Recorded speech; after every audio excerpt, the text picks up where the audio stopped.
그러면 마가복음 7장 25절부터 30절까지 봉독해 드리도록 하겠습니다. 이에 더러운 귀신 들린 어린 딸을 둔 한 여자가 예수의 소문을 듣고 곧 와서 그 발 아래 엎드리니 그 여자는 헬라인요 수로보니게 족속이라 자기 딸에게서 귀신 쫓아내 주기를 간구하거늘 예수께서 이르시되 자녀로 먼저 배불리 먹게 할지니 자녀의 떡을 취하여 개들에게 던짐이 마땅 아니하니라. 여자가 대답하여 이르되 주여 올소이다마는 상 아래 개들도 아이들이 먹던 부스러기를 먹나이다. 예수께서 이르시되 이 말을 하였으니 돌아가라. 귀신이 내 딸에게서 나갔느니라 하시매 여자가 집에 돌아가 본즉 아이가 침상에 누웠고 귀신이 나갔더라. 아멘. 이제 우리는 지금 5월을 보내고 있습니다. 5월하면 떠오르는 것 어린이날 그리고 어버이날이 5월하면 떠오르는 날들입니다. 예전에 어버이날 보면 가슴에 조화로 만든 카네이션들을 어머니들이 많이 길거리에서 달고 다니는 모습을 많이 봤습니다. 어느 순간 그 카네이션은 없어지고 생화로 된 또 카네이션을 이렇게 달고 다니는 모습들을 보게 됩니다. 그리고 또 좀 지나니까 아예 카네이션으로 된 화분, 그 바구니를 이렇게 또 들고 다니기도 하고 갖고 다니기도 하고, 그리고 지금은 보면 어떤 이제 현금이라든가 선물을 이렇게 주는 그러한 모습들을 보게 됩니다. 어버이날을 생각하면서 또 우리가 우리 시대의 어머니, 우리 시대의 아버지를 우리가 한번 기억해 볼 수 있기를 바랍니다.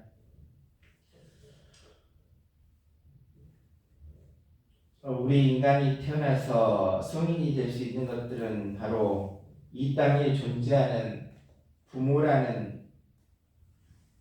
이름의 옷을 입은 누군가가 있기 때문입니다.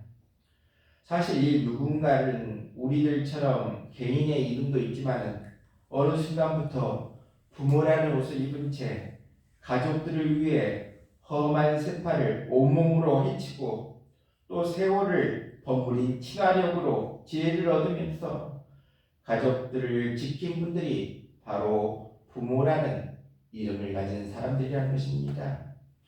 그러다 보니 어느 순간 억척스러운 아줌마가 되어버렸고 지쳐버린 아버지가 되어버리고 말한다는 것입니다. 오늘 본문의 말씀을 보니 귀신 들린 딸을 위해 온갖 수모를 참고 주님의 발 앞에 엎드려 자신을 개에 비유하는 한 어머니를 만나게 됩니다. 오늘 본문의 말씀을 보니 이에 더러운 귀신 들린 어린 딸을 둔 한 여자가 예수의 소문을 듣고 곧 와서 그 발 아래에 엎드리니 그 여자는 헬라인요 수로보니게 족속이라 자기 딸에게서 귀신 쫓아내 주기를 간구하거늘 예수께서 이르시되 자녀로 먼저 배불리 먹게 할지니 자녀의 떡을 취하여 개들에게 던짐이 마땅치 아니하니라. 이 여인은 바로 이런 모욕을 참고 억척스럽게 그러면서도 더 비참하고 비굴하게 주님의 도우심을 구걸하는 이유가 과연 무엇이겠습니까? 바로 한 아이의 어머니이기 때문입니다. 이 어머니의 마음은 어떻습니까?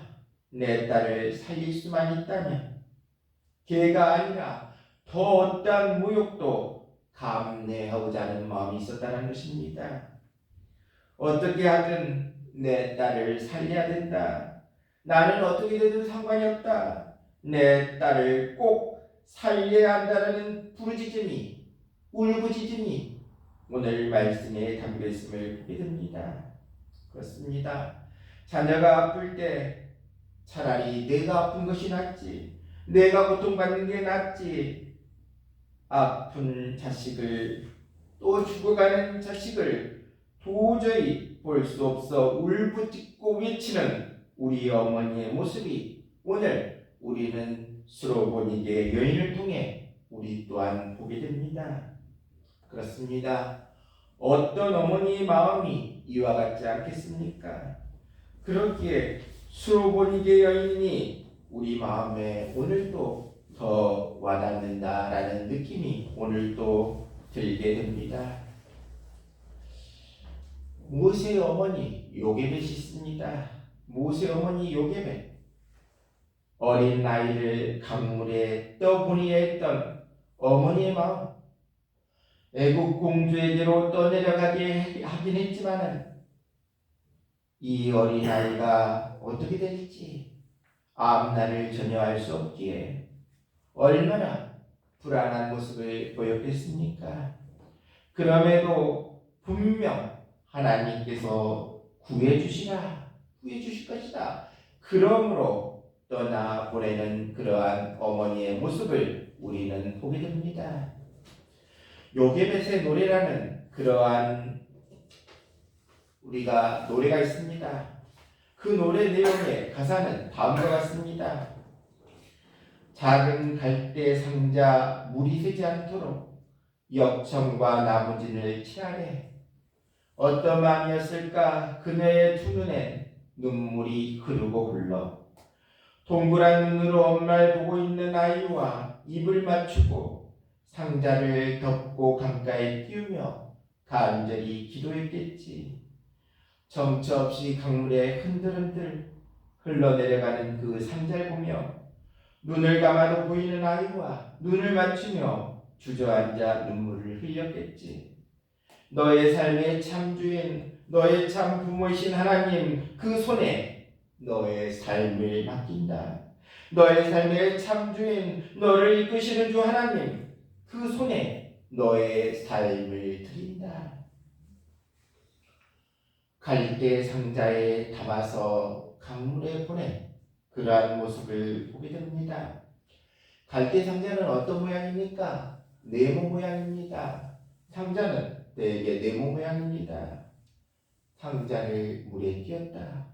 알 바를 알지 못하고 온전히 하나님의 손에 맡기는 모습을 보게 됩니다. 자신은 어쩔 수 없다. 이 강물을 통하여 하나님께서 인도해 주시겠지. 그 갈대 상자를 보면서 노아의 방주가 생각이 듭니다. 노아의 방주 또한 어떤 모양입니까? 사각형 모양이라는 것입니다. 원래 배는 사각형 모양으로는 앞으로 전진할 수가 없습니다. 노도 있어야 되고 돛대도 달아야 되고, 그런데 방주를 사각형 모양으로 만들었다. 어떤 의미겠습니까? 하나님의 손에 맡긴다. 어디로 갈지 알지 못하지만 하나님 손에 맡긴다. 그렇습니다. 우리의 삶도 노아의 방주처럼 갈대 상자처럼 온전히 하나님 손에 맡길 수 있기를 바랍니다. 하나님이 인도하신 대로 가겠습니다.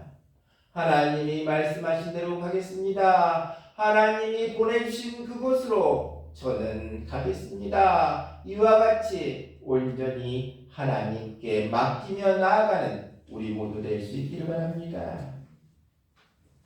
우리는 또 성경에서 한 아버지를 보게 됩니다. 누가복음 8장에 보면 겨우 12살의 나이에 죽음을 앞두고 있는 딸아이의 치료를 위해 주님 발 앞에 엎드린 회당장 야이로가 나와 있습니다.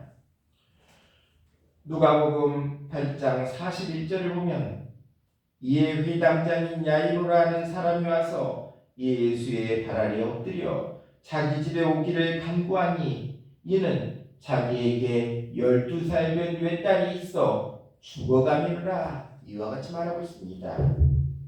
그렇습니다. 이와 같이 12살의 나이에 죽음을 앞두고 있는 그러한 딸을 위해 주님의 발 앞에 엎드린 회당장 야이로. 그런데 회당장이라는 그 위치는 어떤 위치입니까? 당시 회당에서 회당장은 재판을 주관할 거였고 설교자와 성경 봉독자를 선정했고 설교의 심사 감독 등의 업무 위치를 총괄하는 당시 유대사에서 상당히 영향력 있는 직책이 바로 회당장이라는 것입니다. 그런 직책에 그런 영향력 있는 사람인 회당장 야이로가 예수님 앞에 나왔다는 것입니다. 사람들이 보든지 말든지 신경도 쓰지 않고 철저하게 예수님 앞에 엎드려서 간구하는 이유가 과연 무엇이겠습니까? 바로 그가 한 아이의 아버지였기 때문이라는 것입니다. 어린 자식이 죽어가는 것을 도저히 볼 수 없어서 가슴이 미어질 듯 아파서 또 내 힘으로는 아무것도 할 수 없다라는 그 무력감이 이 아버지의 마음을 얼마나 크게 짓누르고 있었겠습니까? 오늘을 살고 있는 아버지들도 마찬가지입니다. 자녀에게 많은 것들을, 좋은 것들을 해주고 싶은데 해줄 수 없는 그 무력감이 오늘 또 아버지들을 짓누르게 하고 있다는 것입니다. 그렇습니다. 회당장 야이로, 그런 회당장임에도 불구하고 자식 앞에서는 이런 것이 다 무슨 소용이냐고 여겼는지 예수님의 발 앞에 엎드려 내 딸을 살려주십시오. 내 딸이 죽어가고 있습니다. 애걸하는 한 아버지를 보면서 아버지의 마음이 너무나 우리의 마음에 와닿는 듯하고 있다는 것입니다. 그렇습니다. 제발 내 딸을 고쳐주십시오. 제발 내 딸을 살려주십시오. 야이로의 외침이 오늘 이 시간 우리의 귓가에도 들리는 듯합니다. 오늘 우리는 한 어머니, 한 아버지를 보게 됩니다.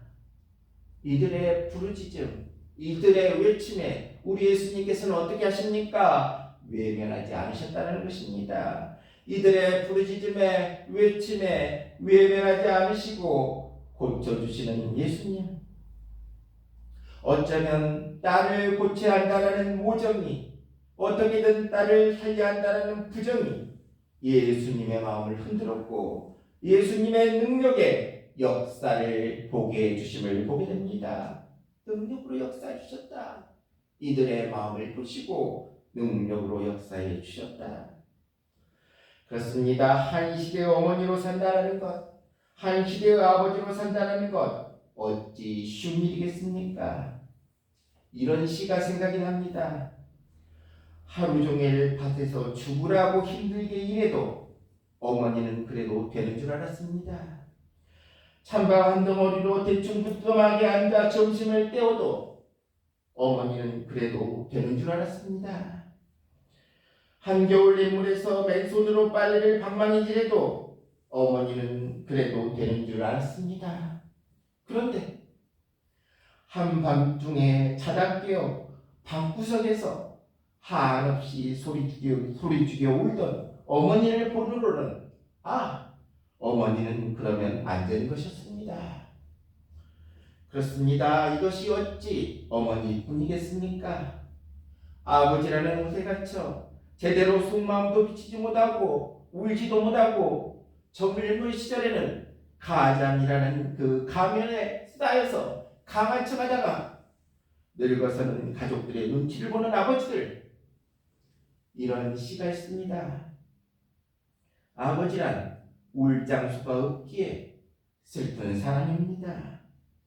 아버지가 아침 식탁에서 성급하게 일어나서 나가는 장소, 그곳은 즐거운 일만 기다리는 것이 아닙니다.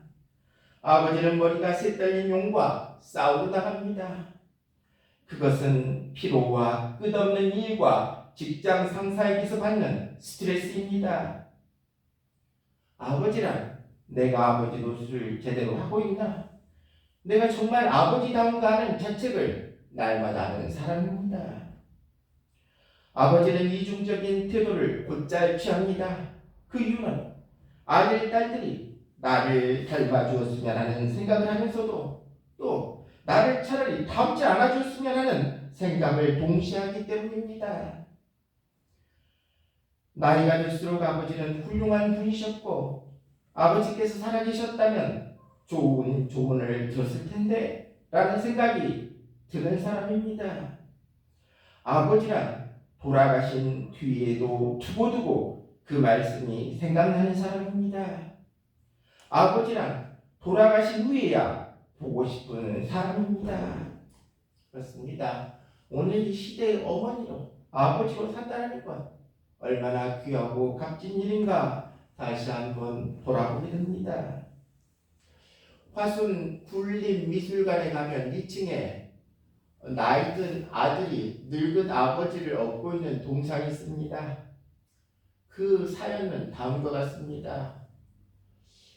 아들이 태어났는데 맹인으로 태어났습니다. 그래서 아버지가 맹인 아들을 늘 업고 다녔습니다. 이제 세월이 흐릅니다. 아들은 아버지가 원망스럽습니다. 왜 이렇게 나를 맹인으로 태어나게 해서 이렇게 힘들게 하는가?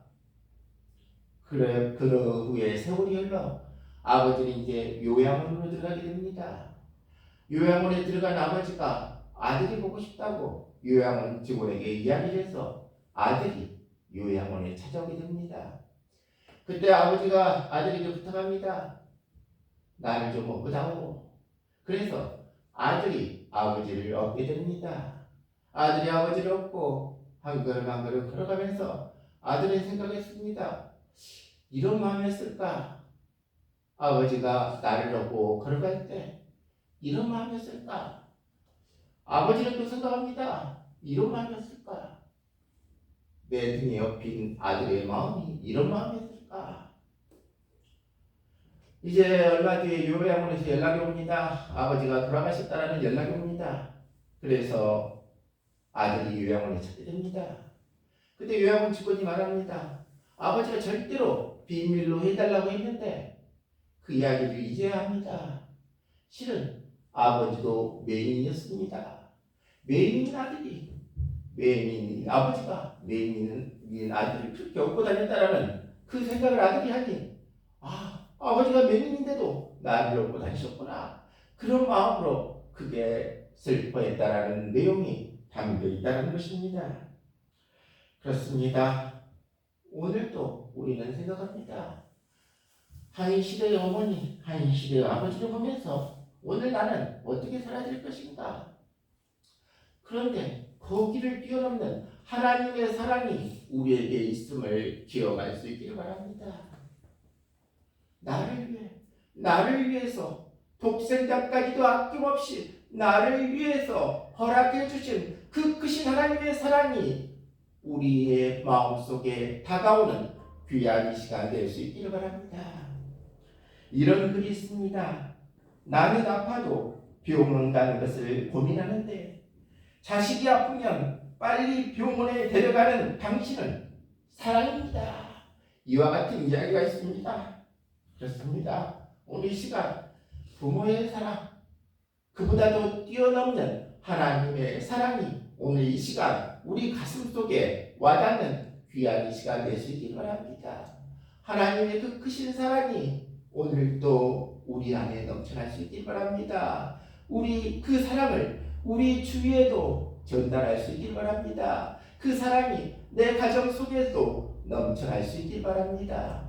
오늘 이 시간 우리 모두 오늘의 시대의 어머니를, 우리 시대의 아버지를 보면서 하나님의 귀한 사랑까지도 우리 마음속에 크게 깨달음으로 다가올 수 있는 귀한 이 시간 될 수 있기를 주님의 이름으로 축원합니다.